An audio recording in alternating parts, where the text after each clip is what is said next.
Assalamu alaikum students. Bismillahirrahmanirrahim. I'm your English language teacher from Standard C, Campus 1, Sharmindra. Today we're going to learn from chapter 20, which is adverb clause. In this video, we're going to learn what is adverb clause and what kind they are and their conditional clause. Alright, so let's start.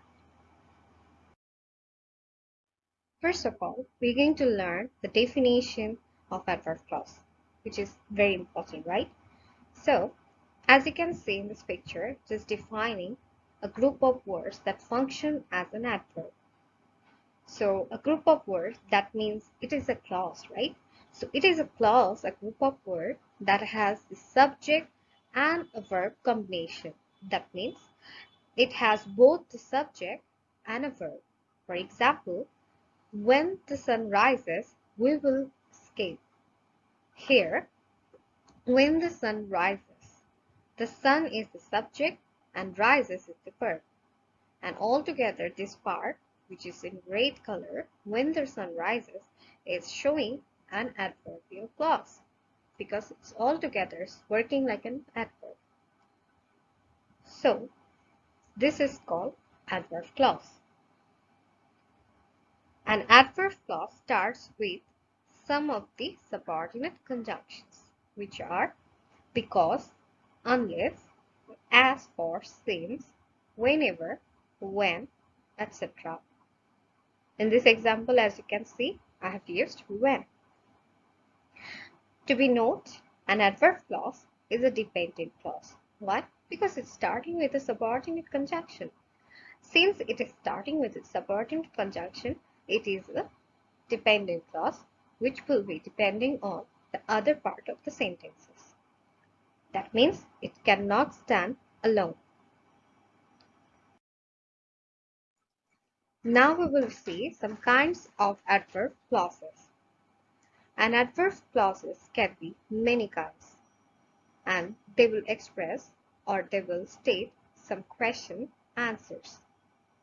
Like, for example, number 1, adverb clause of time. It will tell you when the action happened or happens. Adverb clause of place, where the action happened or happens. Adverb clause of reason or purpose. It will tell you why the action happened or happens. Adverb clause of manner. It will tell you how the action is done. Adverb clause of concession. This will state the actual purpose of the sentence. An adverb clause of condition. This part we are going to learn in this lesson. Alright, so let's go for the lesson for condition. Adverb clause of condition. The adverb clause of condition gives the circumstances under which the action in the main clause will take place. Some common subordinate conjunction used to introduce adverb clauses of condition are if, should, in case, unless, whether, provided, that, on condition that, and as long as. For example, if it rains, we will not go out. She will come if you invite her. You won't pass unless you work hard. In these examples, you can see that the condition can be in front of the sentence or can be at the end of the sentence.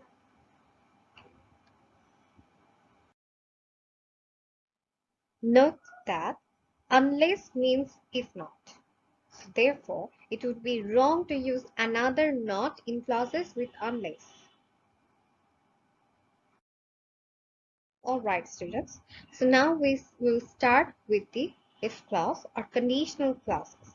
So conditional sentences are also known as conditional clauses or if clauses. They are used to express that the action in the main clause without if can only take place if a certain condition in the clause with if is fulfilled.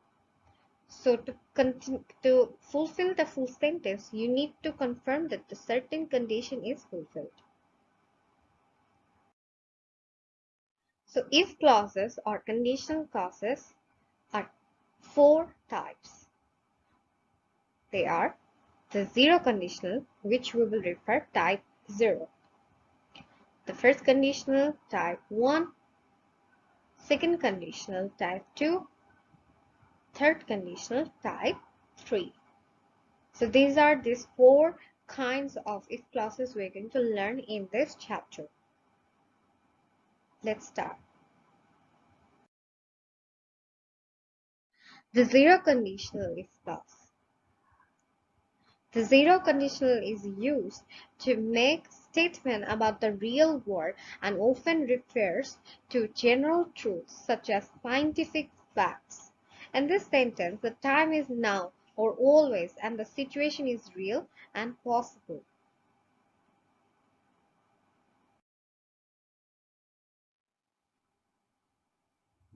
The structure for zero conditional if clause will be the tense in both part of the sentence will be in simple present form. In the box, you can see an example given with the structure. An if clause condition part and main clause, which is the main part of the sentence, that independent part. So if plus simple present and the rest will be in simple present. For example, if water reaches 100 degree, it boils.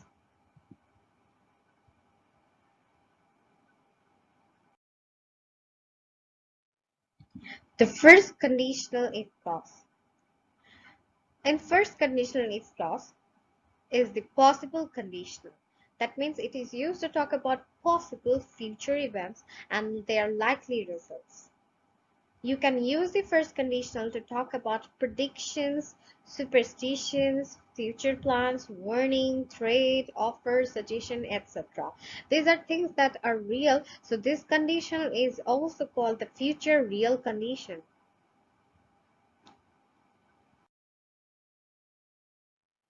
If the structure will be like the first condition says the structure, if plus present simple, then we will add will plus verb. For example, if you stay out in the rain too long, you will get sick.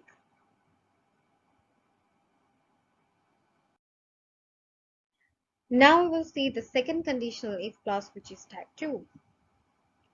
It has two uses. First, we can use it to talk about things in the future that are probably not going to be true. Maybe I'm imagining some dreams, right? For example, if I won the lottery, I would buy a big house. So I probably won win the lottery, right? So it is an hypothetical situation where I'm imagining that I would do that, right? She would travel all over the world if she were rich. So when we are thinking about a situation in the present or future that is hypothetical, which means unlikely or impossible to make, that will take in second conditional if clause. So second, we can use it to talk about something in the present which is impossible because it is not true. Is that clear? Have a look at the example. If I had his number, I would call him. Basically, I don't have his number right now, so it is impossible for me to call him, right? So that means in a hypothetical situation. If I were you, I wouldn't go out with that man.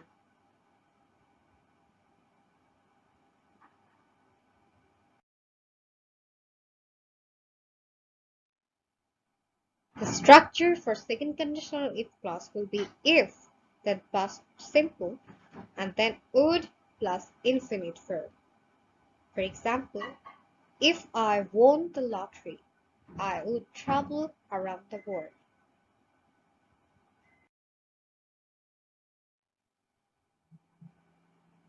If I were. Note that with the verb to be, we use if plus I or he or she, then we write were, right? So to be verb, we write were. The reason we use were instead of was is because the sentence is in the subjunctive mood. Now you may say that what is subjunctive mood? Subjunctive means representing the hypothetical situation which are not true. That means imaginary situations. For that reason, we are going to use were instead of was. For example, if I were not in debt, I would quit my job. I would quit my job. If he were taller, he would be accepted into the team.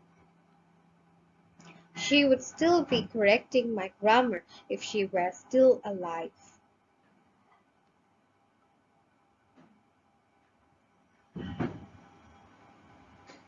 All